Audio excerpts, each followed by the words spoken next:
Hey YouTube, Otto here.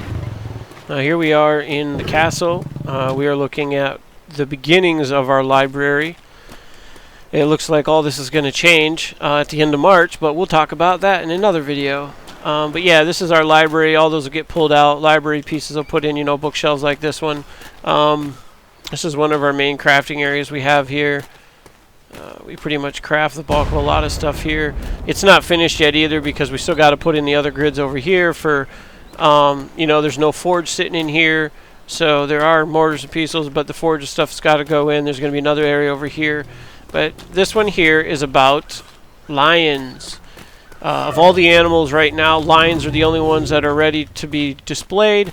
This here is our taming and breeding floor for our lions. We do have dormers here out the back, just like in the fronts. So we're going to show you every single, well, I can't say every single, that would not be accurate. Probably 90% of the options that are available for lions, for what they can look like. Okay, so here we have a male, or I'm sorry, here we have a female. Okay, and mostly what you're looking at here is coloring. This is a white female with a black back. Okay, now if you notice their necks, their paws, and their face, the coloring in their face, those are always going to be the same. Those three areas, that whatever color it is, it's going to be the same across those three areas. So what we did is we organized all the lions by their main color, which is what we start with. When I say it's white and black, I mean it's white body, black back. All right, so there we go. Let's jump up. Let's take a look at her. This one happens to have a brown neck. Okay, paws and face. Those three colors match, so that's her. We'll do the females first, and that's awesome. I was like, what the heck? We are missing a female. What in the world is going on here? Okay, so the first one in all these rows is going to be black. So the first one was white and black. This one here, the second is always white, is always the primary color plus brown. So she's going to be very similar, okay, as the black one. But notice, see here, she's black, she's brown. And notice her neck is white. So the neck colors are always going to be random. We didn't really focus on those. But this one here is a white lion with a brown back. So that's what she looks like. Okay, and this one here, again, she's white, but a gold face. See the gold, and her back is also gold if her saddle was off. So that's what they look like. Okay, this one here is white with what we call, the color we're calling this is flesh. Okay, it's not quite brown, but it's more natural of a flesh color. She also has a white neck, paws, and face. So we're going to call this white and flesh. So we'll jump over to here. This fellow right here, this is a white male with a flesh face. Really, it's the primary color on his face is going to be the one coming down his nose. Okay, let's pull this out right here, the one coming down his nose, right, and then across his back. Now this guy happens to have a brown mane. Okay, there you can see his paws will match it, part of his coloring in his face will match it, and his mane will match it. But you could get that color in anything. It could be white, it could be black, it could be I don't know that it could be flesh. I think it was just white, black, and brown. So that's him. This one here, second color from the end there is always going to be gold. So he is white and gold. And you can see his mane is black. I'm sorry, is that white? No, it's white. His mane is white. That's why I was like, wait a minute, look at his paws. There. He's white. So, but his primary colors across his face here and his back are gold. So this guy here, he's brown. He's white and brown. He's got, I think it looks more black, but I don't know, maybe it's hard to tell sometimes with the manes. I'm going to call it the white one. Yeah, I think it's white because his face and his paws are white. It's just like the one that was behind us. But he is white and brown. And then the first one here, he's going to be white and black. Okay, his whole body's white, and his mane here is that's what the white is. His paws and his face, but notice he's black in the face. Okay, so there's the white ones, and that is the area we just walked up from the library, and here we are. I built this so we could walk up across the tops here and check them out. This is what our stalls look like. Ooh, Woo, falling down. This is what our stalls look like. It's just a design we like. I think it looks really cool. It's actually something I'm going to carry over into official after reset. I really like it. It gives them ample room. They can be fully organized, especially if you have multiple mounts. And we do, because we have certain ones that we ride that are only mounts. We have some that, according to their stats, they're what we call predators, which means their damage is really high, but their carrying and their HP isn't like awesome, but their damage is so high that they're like, it's the mount that you take with you alongside of you to protect you when you're out there, right? That's why it's called the predator. It's the defender. It's the protector. And then we can walk across the back here, over here, down through the center. This here's got a center down through the middle here, right there. But and then in the back, every one of these areas I made, the backs are always different for cabinets or whatever you need to put back in here. This one's open for variety. This one goes back in there so you can put a variety of stuff in here.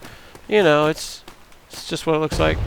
Okay, these guys here and gals here, they're gold. Their primary color is gold. So you can see her. She is gold and black and looks like she has a brown neck. So her neck, face, and paws will match. Okay, the next one here.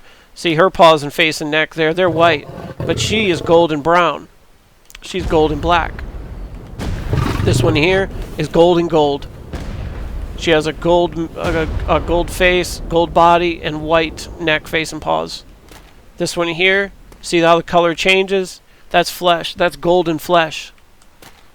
And so again, we're just showing you guys this because I don't know if you're particular about your mounts or whatever. I know we kind of are. Some of them, even like with our bears and our tigers and stuff, their colors are so different that often like we have favorites. And so we try to look for the colors that are more closer to our favorites. So this one's golden and flesh. Okay, we'll come over to him. He's going to look very similar, except he's got a mane because he's a male. So he's gold and flesh. This one here is all gold. I like the all gold tiger, or yeah, I'm sorry, not tiger, lion. I think the all gold lions look really cool. This one here is gold and brown. You can see it right there in his face. Okay, this one here is gold and black. I like the gold and black one too. I think he looks pretty sweet. I think he looks like a serious mount. I think he looks so sweet. Okay, so here we are. Now we just went totally from the front of the castle here to the rear on one floor. This whole floor is lions. And there was 2 whole stall areas for 2 of the colors in Atlas. And if you're counting just the bodies and the backs, this is every one you can get. Okay? So if you notice by now, there's 4 females for white, 4 males for white. So there's a total of 8 for each color. Now, yes, you can get a variety of the manes and stuff like that. You know, their face and paws, it can be a bit of a variety, which massively, you know, exponentially increases the numbers. And we didn't really sweat those numbers, though. We didn't really care what color their necks and paws and face were. We were just looking at those 2 primaries. Okay. So now we'll come over here. We'll come over here to the other end. It's built just like the other end, except for the far back. This one actually has 5 stalls going down the side for the males because we... Look at these 2 males right here. The one on the left is a black. He's a black body, black back. Okay, and he's got a white mane. But the one on the right, he is a black body, black back, brown mane. And I know they look so similar, but if you look at their faces and stuff, they're different. That's why we kept both of them, because their faces were distinct enough to be like, okay, let's keep one more. So that's why we did it. Really, they're the same one. The difference is their manes. And I know their manes look very similar, but they're different enough that his face is different. Actually, wait a minute. Wait a minute. Okay, yeah, that's right. That's right. I'm sorry. I compared the wrong 2. I was like, wait a minute. Their manes look the same. That one is the one that is the same as this one. And I know they look so different because I'll try to back up so you guys can see them both. Let's get that paint sprayer out of the way. That's the same tiger. They're both black-bodied with brown backs, but their manes are different. Now look at how different that mane makes that lion look. You know, that brown left, that one on the left that's all brown, he's so much darker, right? And then the one on the right, because he's all white in the mane and the face and the paws, he looks a lot lighter. But their backs and their bodies are the same. So that's why we seen that, and we were like, the mane can make a huge difference when the colors are that different. And so we're like, oh, let's just keep 2 of them, you know, just because this one looks so much more darker. He's like your Dark Knight type lion. This one is, the mane is, it just changes him so much. Okay, so here we come down here. This is your black. This is your black lion with your gold back, and his face is gold, right? And then we got this one. See how it looks so much like flesh? So here we have the black lion and the flesh face. And he happens to have a more light tan mane, you know, face and paws. So if he was dark brown or white, he would look even more different. Okay, now we come over here. This is the female. Here you can see she's got a light brown neck, paws, and face.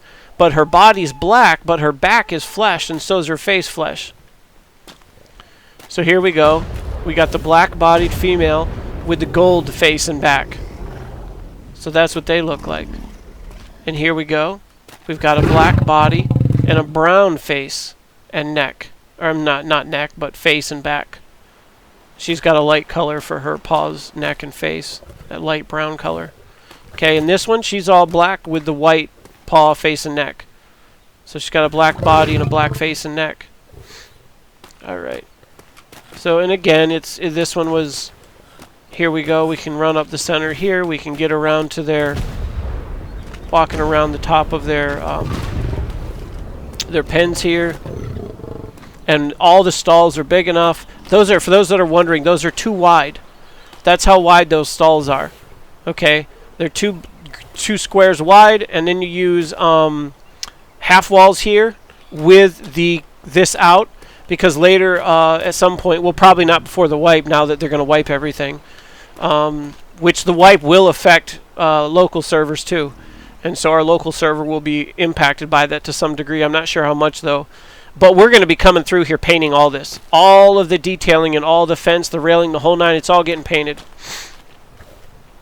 Alright, so there's the blacks. Alright, now let's go over here to the other side. The other side here, these are browns. Look at him. Man, he looks so much different than the others. But this fella here, he's Simba. Simba is brown body, black back. But Simba, this one, has a brown neck for his mane with his paws and his face. So he's very dark with the browns. This one here, he's brown. Or I'm sorry, how did we do that? Yeah, that one's black, this one's brown. So here we have a brown body, brown back, and even the light brown face and everything. So he's all the various shades of brown here. Is that what that one was?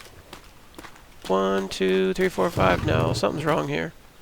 His back looks black, not brown. Maybe I did that wrong. Maybe. No, that's gold. He's brown. Okay, that's why. This wasn't I knew there was another one. This one has 5 stalls for the guys. Normally it would be 4. So these two are actually the same lion. The difference is the mane. The mane color, which is always going to follow through with the face and the paws. So their mane colors are different, but you can see how different they look, even though the rest of them is the same. So I think they both look really cool, but you know, the one on the right is a lot darker than the one on the left. So this was Scar from the animal, what was it?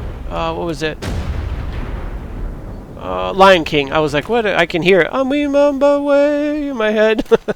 So that's Scar, and there's Simba. But, okay. So here we have the brown lion with the brown face. Okay, so he's much lighter than the dark ones over there. But his mane makes him look even lighter still because he's got a white mane. So here is the other one. He's got a white mane with a brown body and a gold face. See, it looks quite a bit different, that gold face. And then this one, he's brown-bodied, flesh face. White mane. So we'll jump over to her. This is the female for the browns. She's a brown body, flesh face. And she has a brown neck, face, and paws. So she looks almost all brown except for the flesh on her. Okay, this one here, you can see brown with gold. It looks really nice too with their cat eyes there, the color they are with the gold. Alright, that one's also brown on the neck, face, and paws. Alright, this one will look a lot different. But it's brown bodied, brown back, but the white just accents so much in the paws and the neck and the face. But that's brown on brown right there. But those browns are still a slight different shade. Okay, and here we have the dark female. Brown body, black face, and again, she got the brown neck, paws, and face, so she almost looks very uniform in her coloring, except for the black. Okay. Alright, so that's one whole wing again. That's two of the whole colors. We just went through black and brown on that wing, and on the other wing we went through the whites and the golds. So here we have the center wing. These are the last colors. This is the last color for them. So there's 5 color groups pretty much. Okay, you got the blacks, you got the browns, you got the whites, you got the golds, and these, if you look at their body, this is the flesh color on the primary body. And this is a black face, flesh and black, and then she got the light tan on her neck and paws and face. So this one here is again flesh on the body, brown on the face and the back, and then white. So this one here got it's flesh, body, gold face and neck. Or I'm sorry, not neck, but gold face and back, and she got white. She got that white color on her paws and neck and face. Again, she got white for her paw, neck, and face, but she's got the flesh body, and then she's got the flesh face. That's the flesh face, and the neck, or I'm sorry, not neck, the back. The back is flesh too. But you can see, even though it's still the flesh color, because of where it's at, it shows up a bit different. You can tell the shades are totally different from flesh on the face and the back than flesh on the body. But that's what she is. Now we'll jump over here to the males. And notice this stall area is different. To fill it out, we put these extra stalls down the center, because right there next we'll go over and look at the breeding area. And so when they come out, these will be a temp staging area for us. So here we have the flesh on flesh. Flesh body, white mane, flesh face, male. Okay, here we have the flesh body with the gold face and back. And he got a brown mane. Here you got the flesh body, brown face and back, and a white mane. And then here you got the black face and back with the flesh body and white on the paws, neck, and face. So yeah, and then you come over here, and we did this like this on purpose because, and you might be like, well, how'd you get a double door on the that only takes up 2 tiles tall and stuff? This is a small stone gateway that goes up to the upper floor, and you can open and close it through floors. And if you put your floors before you place the door, it'll let you place it. But like on official and stuff. But if you place the door first and then try to come through later, it's going to run into collision errors. So this was our answer, because all you need for most of these animals, right, for the lions and tigers and wolves and bears and, you know, all what I'll call like the mid-size, you just need a 2x2 door. That's it. The door itself has to be 2 tiles, not the frame. The frame can be 3 to 4 tiles, like this one is, because there's 1, 2, 3, 4. It takes 4 tiles to cover this up from left to right, but it doesn't need to be 4 high. It just needs to be 2 high. You know, 1, 2, right there. But this was our answer, so we put a door there, and we put a door here. And the reason we did that is because of security. We didn't want the babies being exposed to the rest of the floor in case there was a raid or something. It would provide another layer of protection to protect the babies from, you know, being messed with. And there I just buried the sign in the wall, so it goes there. You could do that again on official, but you're going to have to put the sign down before you put down the doorways. Otherwise it's going to have collision errors. There we go. And they're just, you know, you lock them all up, and then Callie hasn't done what she wanted in here yet. This is all for her, because this is her breeding area, so she's not had time yet to be able to get in here and customize this how she wants. But this is the floor for lions, so she can have staging areas for the little babies when they're growing, when they're maturing. You can see, like, as we expand, she's going to have, there's tons of them out there to mate and breed, and their colors are always going to come back different. And so some colors are going to be rarer than others, and you're going to be able to get your higher sale prices off the more rare versions. So that's why she's got so much room in here to be able to do whatever she wants. Alright, guys. We just wanted to share this with you. This is for the fans out there that are breeders and tamers, that really get into this stuff. I know my wife she's really into the taming side. I mean, the taming side is pretty much what she likes the most. She's an economy player and a tamer. Alright? So, and I love that, because I'm a builder and the PvPer. So I'll get out there and get action out there. Whether it's PvP or PvE, I do a lot of that. I enjoy it, and I enjoy the building of the structures. Mostly base building and ships, but it's nice because we complement each other well. So this is her lion floor. We have a lot of other floors, and there's a whole huge floor downstairs that has a huge variety on it. And it's big enough for elephants and rhinos and everything you can tame, pretty much, we've made up. So we built this. It's been an ongoing project. And it's still ongoing, but we've learned a lot from building various techniques, various styles, the difference and the problem areas with going with triangles and rounded versus going with the squares, and the problems you can run in later with pieces not aligning, especially on official.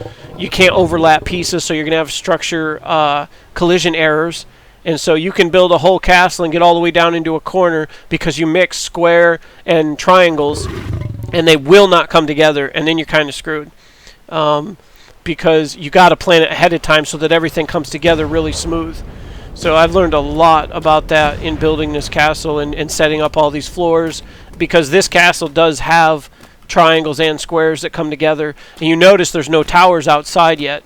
And I say yet because there will be towers out there, but it's just a work in progress. All right. So we have a defense tower back there set up. We have a perimeter fence back there set up. We even have relief holes so that things can come. They can come in, but they can't come out. So we can let all of our tames or any of the ones that we find that mostly like what we would call rejects. They're the ones we're not going to keep for various reasons. Usually it's stat based.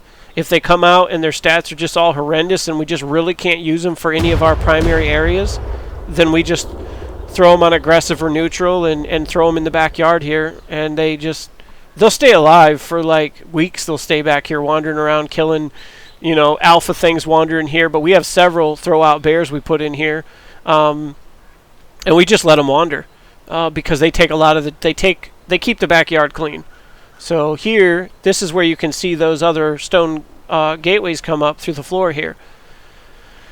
And so it worked out well for us because now this floor here can be for tigers, and we'll set up the same area as far as taming. The only problem is now I see that right there. That's going to be a problem. I don't know what we're going to do with that yet. Maybe I'll leave that there and put another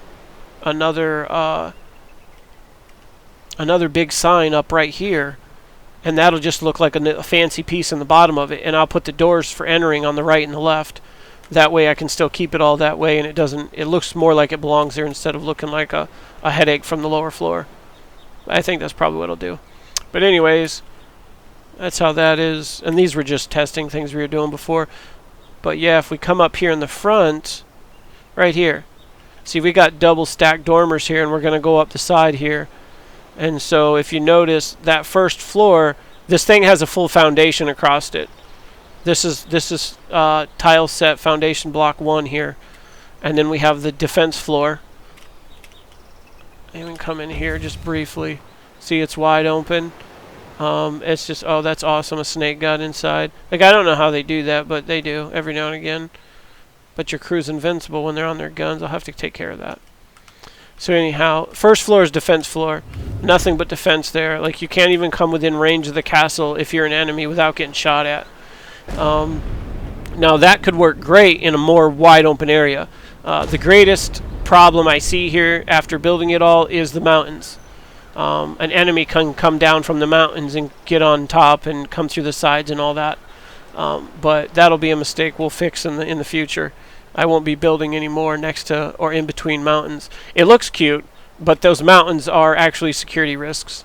And we have perimeters on both sides. We have very strong tigers that we've put on either side that we've mated, and they came out really well. And I was like, man, what are we going to do with those? Those are so well rounded, and we're going to use them for perimeter defense. So we have one there, and we have one on the other side. This big gate was put here just for scale. On this server, we have a mod for medium gates, which is what that one you see there in the back. But you can see here, it's crazy. That's the large stone gate. It's freaking huge. It's so big, it's like overkill. An elephant can fit in that medium one right there. Elephants, rhinos, they can totally fit in that medium. You don't need these huge, large ones. They serve no purpose that's really functional in the game, that it's absolutely necessary. I would like to get walls that are as big as this door that actually go next to it. I'm kind of seeing players build and stack wall or gateway after gateway after gateway after gateway. It really looks ridiculous. So I wish they would finish that building style with the stones and give us full-size walls to go with it. But yeah, we've got the dormers here, and that's the library level. But this metal level here, it is 4 tall. 1, 2, 3, 4. I forgot that's not on. You guys can't see it. 1, 2, 3, 4. And it's set up that way because that second floor like that can fully hold rhinos, elephants, every single thing that's tameable in the game, I believe can fit in here. I even think the giraffes can fit in here. But yeah, that's why that second floor was built so large. So, alright, there's our lion floor, and I wanted to share with you guys all the different kinds of lions that are in the game. And there's just as many wolves and bears and tigers. And so if you're looking for a certain color pattern on your mounts or your pets, or you're breeding, that was really what triggered it for us, is because Callie has been breeding for weeks now, and she was telling me that a lot of times you can tell what color the pups are going to come out by the color of the parents. And so more times than not, the coloring that comes out ends up being like one or the other parent. And so if you find a certain coloring that you like when you're breeding of your male and your females and your pups, then just, you know, pull that male and female aside and repeatedly mate those two together, and you'll always get pups that are pretty much, you know, give or take. There's going to be a touch of more variety in there, but more or less they're going to be the color of the parents. And so we wanted to share with you guys, this is really for the breeders and tamers, and we threw in a little bit of building stuff on here, but that's for the most part what we wanted to share. The same thing is true for the tigers and the wolves and the bears. Like the bears, you know, because there's officially, you can't breed everything. We have a mod in ours where you can breed everything, but the bears, officially, when you're breeding them, the same thing we found to be true. More times than not, the pups that come out resemble the coloring of the parents. And so we started getting really picky with the color of our bears. It wasn't enough that it was like level 30 or 40 or whatever it was, you know, on official. Like, we wanted certain colors. We were looking for certain colors. And it actually becomes more important once you start becoming that pro breeder and tamer to get the color than it is to get the level. Because if you get a female, like for example, that is like only level, let's say she's only a level 5 female, right? And you've got like a 5 male. Those 2 level 5s can be bred, okay? But don't breed them when they're level 5. Max them out. Like on official, you can get 35 levels, so 35 plus 5 is 40. So get them both to 40, then breed them, and the pup that comes out is likely to be, you know, somewhere in the 30s. So now you're not starting with a level 5. You're starting with pups that are in the 30s. And so then find the male and female that again match the colors you want, breed them, level up the pups, again, find the colors you want, level them, breed them. So that's one of the tricks with breeding, okay? You can grow the level of the pups higher and higher and higher and higher until you finally get your... you can get their level so high that they will actually stop gaining levels. That happens in the like mid-ish 100s. They'll stop gaining levels. We have some, like especially if you breed with an alpha, the pups that come out, they cannot level. Like if you get a pup that comes out that's like level 200, 295, 250, you know, 350, whatever it is, you cannot level those. Whatever they come out, once they get imprinted, make sure you imprint. Your imprints are super, super important. Your imprint is what decides whatever stat on that animal gets like a huge bonus. That happens because of the imprint. If your imprint quality is poor, your bonus will be poor. And so it's very important that when you are raising up those baby cubs or pups or whatever they are, that you are staying right there with them. And when they say they want to cuddle with them. When they want to go for a walk with them. You know, whatever it wants, that's what you have to give. That's what determines the quality of the imprint. And yes, it is very time consuming, but that's where you get the quality. And that's why if you have some people out there that are charging several thousand for one mount, that's why. Because that mount has gone through a series of generations to get to be a higher level. It's got the right stats, which is totally RNG. It's gone through tons of hours of imprinting and maturing them. Every pup needs 8 hours to be matured, and when you do that across multiple generations, you're talking about dozens of hours. Okay, we're talking 16, 24, 32, 40 plus hours of nothing but maturing pups in order to get them high enough so that they can get to where they're at. So if a player, again, wants to charge several thousand, gold or more, or even trade for recipes or however it is, whatever you guys work out, that's why. Okay, breeding and taming, when you get into it, when you get deep into it, it's extremely time consuming. So yeah, if someone's asking a high price, now you know why. Odds are it's probably not a first generation, or it has some awesome stats. We've seen some of ours that have come out that are, you see a lot of them that have like average health, average weight, average torp, average stamina, average damage. But every now and again you get one that pops out that one of those stats is absolutely phenomenal. Like blow you away, oh my gosh, that's crazy. Like maybe a lot of your pups and stuff that are coming out are like, if we're doing bears or something, maybe the pups that are coming out are like 130 damage. Well, when you get a pup that pops out with a high imprint and he's got like a 220 damage straight from birth. As soon as you get him leveled up and get him imprinted, you see that his damage is like 220. Okay, and that's before you added all of his levels. All right, and then you're like, wow, that's a whole lot higher than 130. And then you take him out and he's hitting something and he's doing, like twice the damage that your other ones can do, right? And so that's what I'm saying. You can get those random benefits, bonuses in those stats based off the quality of your imprint. And it sucks because you can spend all that time with a pup, and instead of getting damage or health or weight or whatever you're looking for, you get something like stamina or torp. Like you'll get high torp on a bear, and bears already have high torp. You don't even need high torp on a bear, but you'll still get it. And you're like, oh gosh, that sucked. That was a waste. Or you'll get high stamina on a horse. Horses can already run forever. You don't need high stamina on a horse. But you'll still get it. And so it kind of sucks. Like on bears, you want damage, you want health, you want weight, because they're your pack mule types. And on a horse, it sucks if you get like over a 200 damage on a horse, because you're like, what the heck, you attack horse? That looks ridiculous. Horses are for mounts and for pulling things. You don't ever see someone riding a lion or a tiger or a wolf or a bear and use a horse as the side mount to attack things to protect you. It just looks ridiculous. So there are certain stats that go with certain animals better than others, usually off of how we use them. Alright, y'all, this is Otto. Like, subscribe, thumbs up, thumbs down, do what you like. And we will see you in the next one.